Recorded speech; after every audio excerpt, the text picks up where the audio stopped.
Et nous sommes de retour au plateau pour la suite de cette émission. Nous abordons notre deuxième sujet. Nous parlons à présent de la République démocratique du Congo. L'OMS alerte sur un risque élevé de propagation d'une mystérieuse maladie.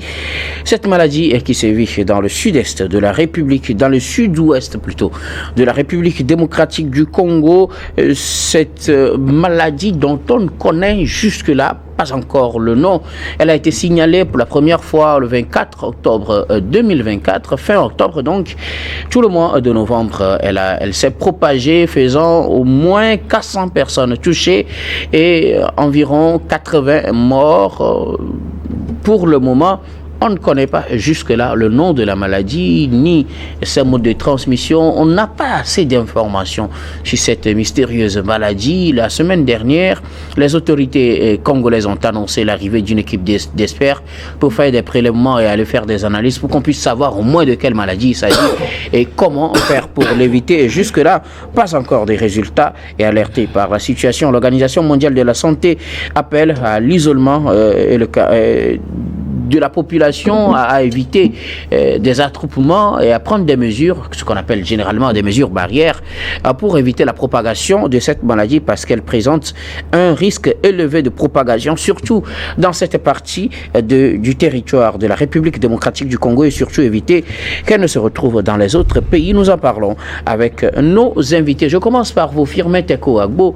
Une mystérieuse maladie sévit depuis le mois d'octobre ou le mois de novembre en République démocratique du Congo. Pour le moment, même le nom de cette maladie n'est pas encore connu. Nous sommes au XXIe siècle, 2024. RDC, 65% des richesses mondiales. Ça n'empêche pas qu'on ait une maladie. Cela n'empêche pas qu'on ait une maladie. Mais avec tout cela, avec tout ce cocktail de richesses, on n'arrive toujours pas à avoir détecté ou à coller un nom à cette maladie. On ne voit pas que nous sommes en retard. Mais avant de parler de la communauté internationale, on ne voit pas que nous sommes en retard. Mais on devrait avoir honte là, dans cette situation. C'est avec toute l'indépendance qu'on a eue et c'est avec toutes les ressources que nous avons. On arrive toujours né à ce niveau-là. Ça veut dire que nous n'avons pas... On a toujours parlé du système sanitaire dans les pays d'Afrique. Oui, c'est ça. N'est-ce pas là une nouvelle preuve oui, de la précarité de ce système sanitaire? C'est ça. Nos systèmes sont précaires. Est-ce que nous sommes en retard ou nous n'existons même pas encore? Nous ne sommes même pas encore entrés dans l'histoire du monde. Et nous n'en avons pas honte. On devrait en avoir honte. Ça fait pitié. Les gens vont se moquer de nous. Avant de parler de la communauté internationale, le président Tshisekedi, il devrait en avoir honte. On dit maintenant, regardez même, on dit la zone est presque inaccessible. Il faut 48 heures pour y arriver. La maladie tue près de 80 personnes, plus de 400 contaminations. Personne n'arrive encore à savoir exactement ce dont souffrent nos populations africaines. Et on s'égousille, on crie, on n'a rien. On n'a pas de laboratoire. Nos universités scientifiques, elles servent à quoi? On devrait en avoir honte. C'est honteux pour le continent africain. C'est honteux. On peut accuser les autres, bien sûr. Mais nous-mêmes, qu'est-ce qu'on fait? Par rapport, nos experts sont où? La recherche, combien on met dedans? Quelles sont nos ambitions par rapport à nos recherches? Dans les universités, dans nos laboratoires. Nous avons échoué. Nos frères sont en train de mourir. Mais on dit non, ça va venir. On ne sait pas de quoi on souffre, comment on peut le traiter. Ça veut dire, on va prendre assez de temps pour savoir de quoi on souffre avant de chercher, de commencer par réfléchir, pour chercher avec quel remède on pourrait soigner la maladie. Vous voyez combien de personnes doivent s'attendre à mourir dans les prochains jours. Mais c'est extraordinaire. C'est extraordinaire. Regardez, il y a la valeur du singe aussi qui est là-bas. On est en train de la gérer. Ça, je vais parler ça à ce niveau, je vais parler de la communauté internationale. Mais regardez là où nous sommes. Si c'est à l'RDC que cela advient, mais si cela arrive au bois vert, qu'en sera-t-il pour le bois sec? Nous devons en avoir honte. Je pense que regardez l'Union africaine, même dans cette situation, nous devons en avoir honte. Ça fait pitié. Moi, j'ai mal quand j'ai appris cette information-là. Plus de 2 mois déjà, le gouvernement ne fait absolument rien. Est-ce que le gouvernement le fait? Oui, le gouvernement. Si le gouvernement, toutes les actions annoncées par le ministère de la Santé. Le ministère de la Santé, il sert à quoi? C'est la mesure barrière généralement. Et puis ils ont annoncé l'arrivée des experts. Oui, l'arrivée des experts. Depuis là, les experts étaient où? Ça veut dire que le système sanitaire n'existe même pas. On dit, regardez, mais appliquer, respecter les mesures barrières. Mais que les gens continuent de mourir, les gens vont continuer de pas mourir. Il y a déjà 400 contaminations. Mais il faut s'attendre à ce que les gens... Mais regardez même les dispensaires dans cette contrée. On dit, la zone n'est pas inaccessible, je le répète. C'est un milieu rural, c'est sûr ça, c'est un milieu rural. L'OMS a alerté ce lundi. Oui, le défi sécuritaire même est important à ce niveau. Comment on va faire? On a juste échoué. La deuxième chose que je voudrais faire, vous savez, c'est que les gens doivent savoir que la communauté internationale ne nous aime pas. Les gens sont là pour le business. Regardez comment le cas Corona a été traité. Corona, c'est ça, coronavirus. Oui, le cas coronavirus a été traité. Quelques jours après, la Chine s'est prononcée sur la maladie. Et la Chine a commencé par faire un travail extraordinaire. Et les laboratoires ont été mis en marche. Au niveau de l'OMS, on avait prédit le carton pour le continent africain. Mais c'est-à-dire qu'il y avait un gain derrière. Et la communauté internationale se mobilisée à l'époque. On ne pensait pas à l'Afrique, on ne pense pas à nous. Vous croyez qu'on serait dans une situation mondiale? Vous pensez que l'OMS pourrait passer assez de temps, plus d'un mois, sans que le nom de la maladie ne soit détecté? Nous, c'est parce qu'on ne pense pas à nous. L'OMS est en train d'alerter, parce que c'est les Africains, ce sont les Africains. On ne nous aime pas. Donc les gens doivent savoir que dans ce monde, c'est une question de business. Ce que vous dites quand vous dites ça, vous savez que le directeur général de l'OMS, c'est justement lui qui est à l'écran, il est africain, il est éthiopien. Et donc, quand vous dites qu'on sait que c'est les Africains, c'est un Africain lui aussi. Oui, c'est un Africain, mais attendez, mais il n'est pas là comme Africain, monsieur. Mais Guillaume, il n'est pas là comme Africain. Il est là comme servant les intérêts internationaux. Mais c'est comme vous vous rappelez ce que les Africains ont dit quand Obama était arrivé au pouvoir. On dit oui, c'est un Africain qui est arrivé à la Maison Blanche. Mais Obama, mais attendez, il a été élu par les Américains pour servir les intérêts américains. Mais c'est ce que les Africains n'arrivent toujours pas à comprendre. Vous croyez que l'Éthiopie, là, ils pensent à nous? Ils ne pensent pas à nous. Ils pensent à... c'est un réseau. On vous place à la tête de ce réseau. On dit, voilà ce que vous devez faire. Vous n'oubliez pas que Kofi Annan a été secrétaire général des Nations Unies. Oui, bien sûr. Vous n'oubliez pas. Regardez, mais qu'est-ce que les Nations Unies ont fait pour le continent africain? C'est une question de réseau.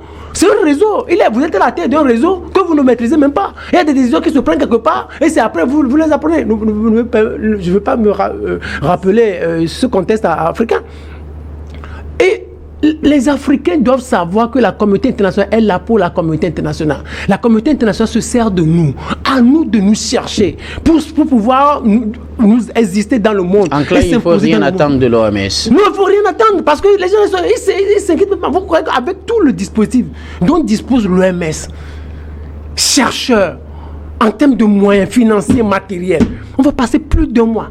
Vous pensez qu'on serait en France, on aurait ce problème-là, on va passer déjà près de 2 mois avant d'avoir une certaine solution, avant de connaître le nom de la maladie, avec toutes les recherches qui sont mises en branle aujourd'hui.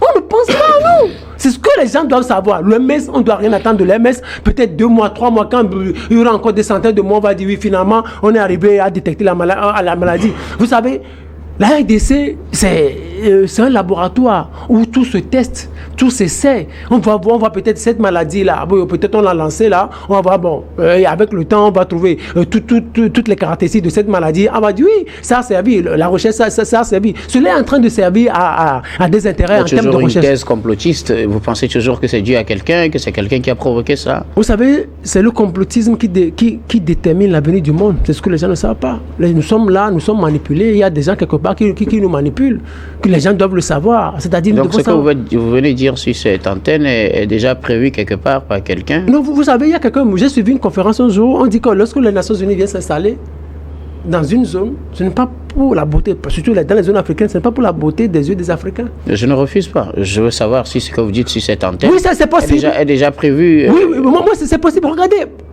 Moi je dis c'est possible. Oh monsieur, prenez. Tout est possible. Vous savez, avec la communauté internationale, avec tous les réseaux mondiaux, avec tout ce qui se dessine dans le monde, moi je dis mais plus rien ne doit m'étonner, plus rien ne doit nous surprendre. Quand on tue des gens à Gaza, quand un seul premier ministre dit bombarder la Syrie, bombarder le Liban, tuer des gens, qu'il y ait de carnage et que personne ne se prononce, personne n'a ce pouvoir d'arrêter ce premier ministre.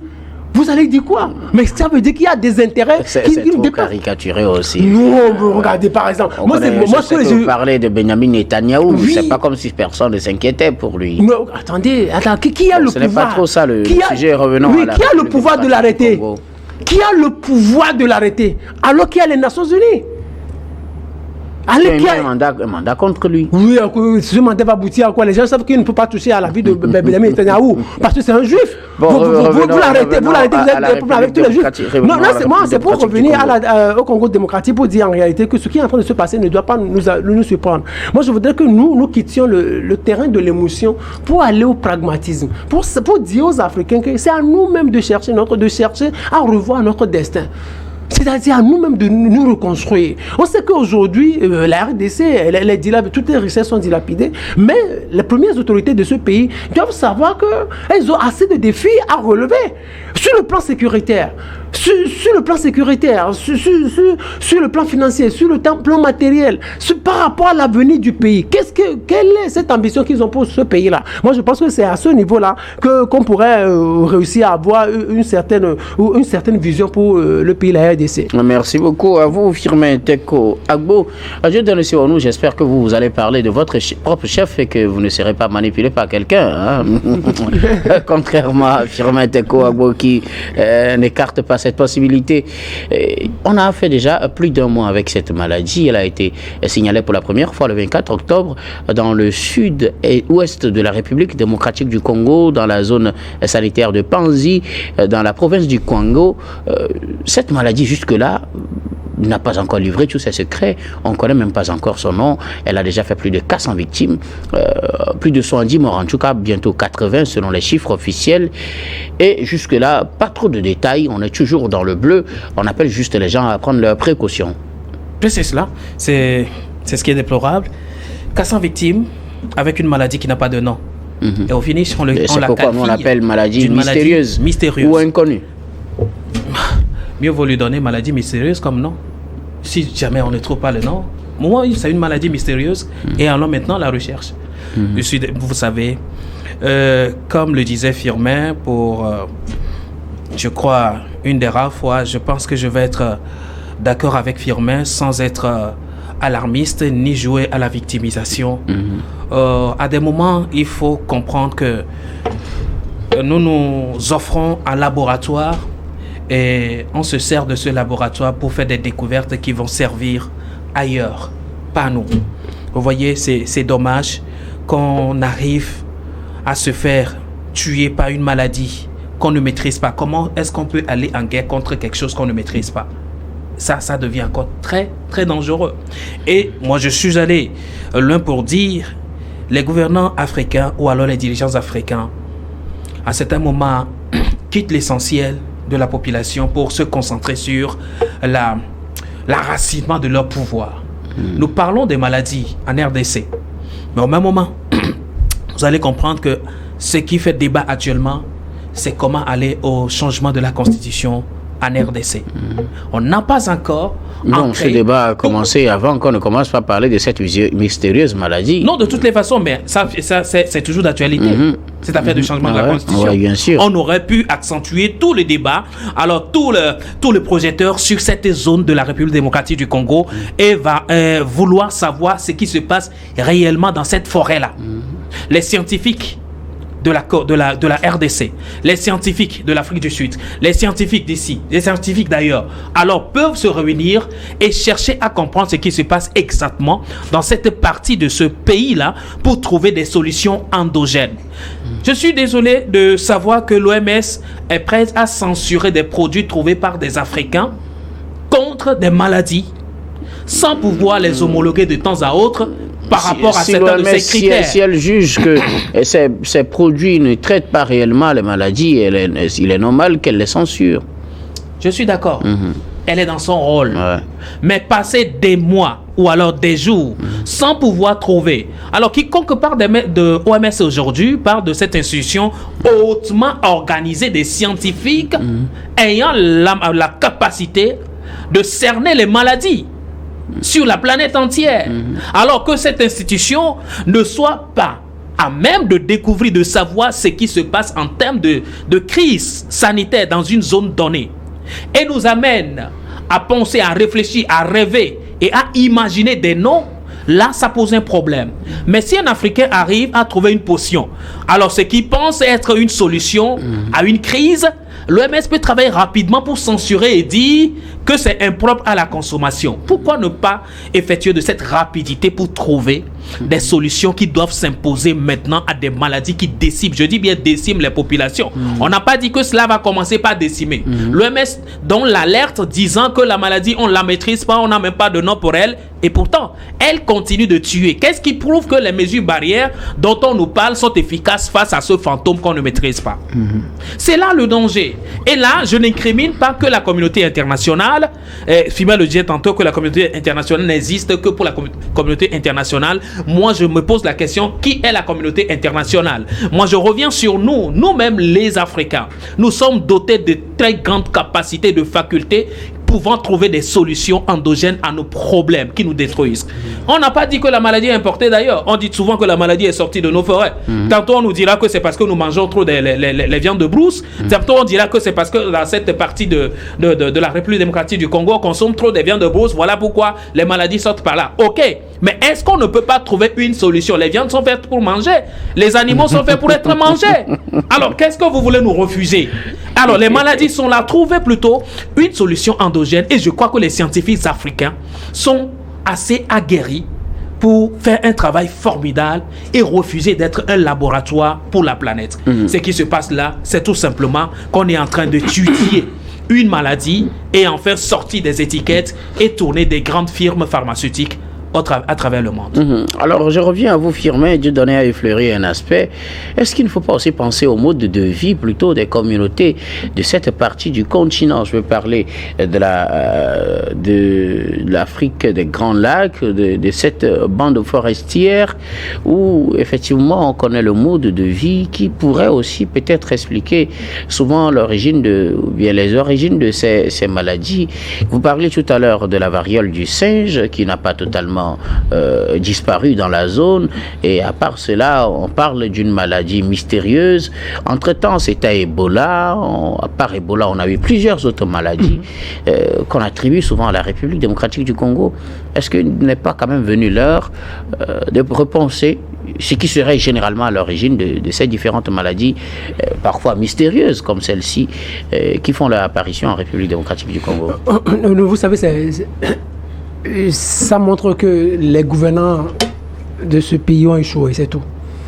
Parce quoi ont-ils échoué? Ils ont échoué, c'est-à-dire c'était à eux en réalité, ou c'est à eux de réfléchir à comment les populations vivent, les conditions dans lesquelles ces populations vivent. Il n'y a pas d'ambition. Quand on dit que la zone est presque inaccessible, que ce n'est même pas loin, regardez, ce n'est même pas loin de Kinshasa, c'est au sud-ouest. Regardez un pays qui a assez de ressources et qui a des difficultés à accéder où les autorités ont des difficultés à accéder à une zone. Nous sommes au XXIe siècle avec tout ce que nous avons aujourd'hui. Depuis des années, on ne se demande pas pourquoi c'est dans ces localités-là qu'on a ce genre de maladies. On ne s'est jamais posé cette question. Ça veut dire que les gouvernants qui se sont toujours succédés, ne se sont jamais préoccupés de ces populations. La deuxième chose que je voudrais faire observer, c'est quoi? Moi, je ne voudrais pas parler de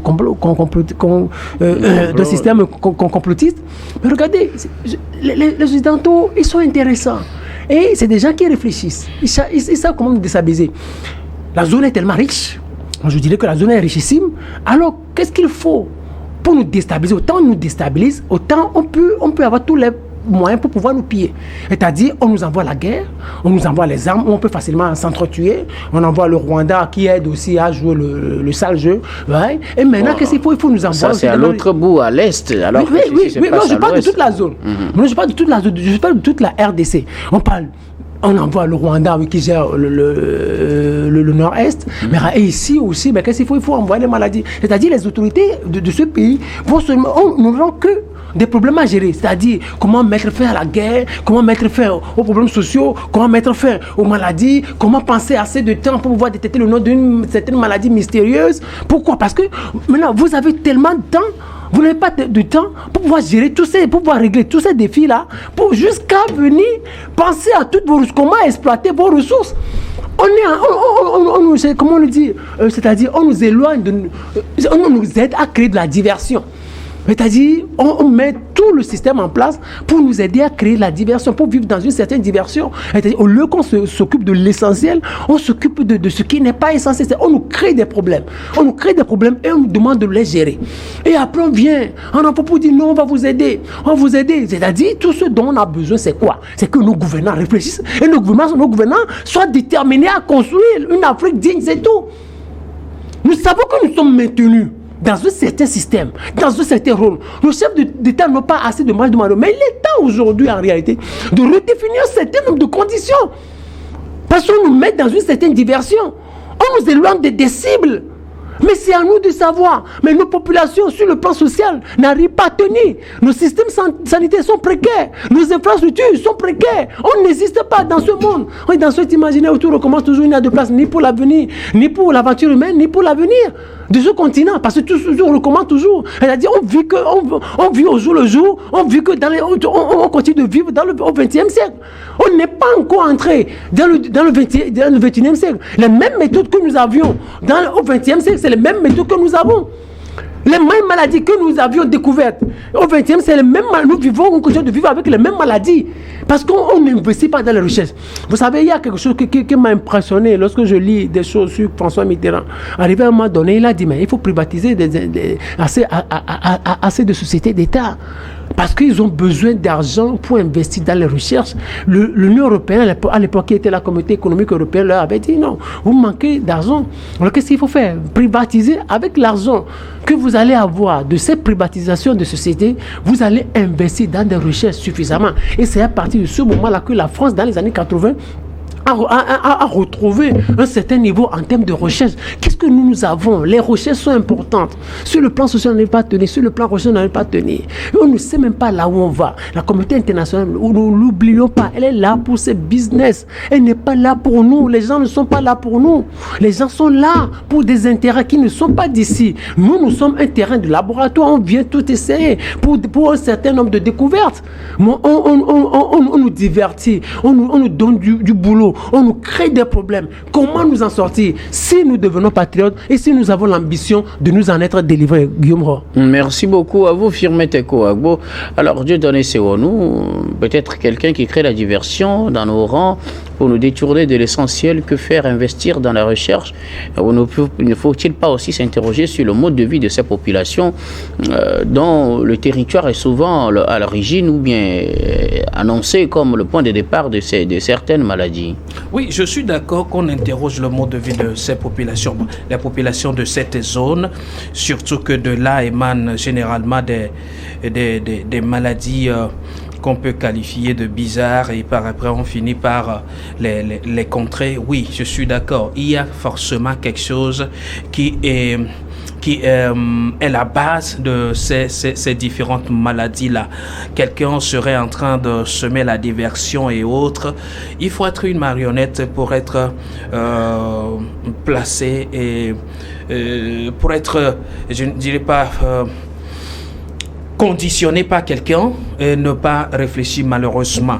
Je suis d'accord que des gens ont des agendas cachés, mais il y a une chose, il faut que l'Afrique se réveille. Quand je parle de l'Afrique qui doit se réveiller, docteur, je suis surpris de savoir que c'est bien la communauté internationale ou alors l'OMS qui alerte aujourd'hui sur le danger qui concourt là dans cette zone de la République démocratique du Congo. Les autorités congolaises l'avaient déjà fait, mais bon, l'OMS aussi s'alarme de la situation puisque cela continue et jusque-là on ne connaît même pas le nom. Oui, ce que je voudrais dire, je m'attendais à ce qu'il y ait un communiqué de la part du gouvernement congolais qui dise oui, les scientifiques se sont mis au travail et à ce jour, après un mois des travaux, voilà ce qui est ressorti.